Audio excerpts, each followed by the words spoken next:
Student ভিসাতে কাদের জন্য আসা best, আজকে সে বিষয় সম্পর্কে কিছু কথা তুলে ধরার চেষ্টা করব। সবাই মনোযোগ সহকারে শুনবেন।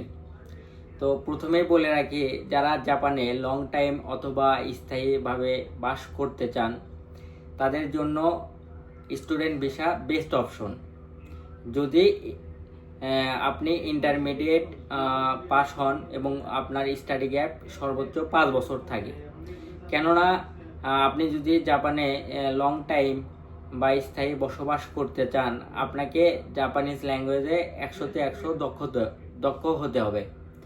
আর একমাত্র স্টুডেন্ট ভিসাতে আসলেই আপনি জাপানিজ ল্যাঙ্গুয়েজে নিজেকে দক্ষ করার সুযোগ পাবেন। এছাড়া আপনি অন্য ভিসাতে আসলে সেরকম সুযোগ পাবেন না বা সময় পাবেন না।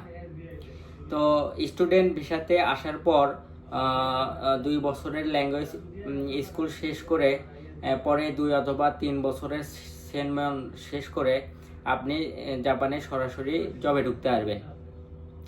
এছাড়াও যাদের বাংলাদেশ থেকে গ্রাজুয়েশন করা, তারা যদি ইন্টারমিডিয়েট দিয়ে জাপানে স্টুডেন্ট ভিসাতে আসেন, 2 বছর ল্যাঙ্গুয়েজ কোর্স শেষ করার পর তারা বাংলাদেশের গ্রাজুয়েশন দিয়ে জাপানে সরাসরি জবে ঢুকতে পারবেন।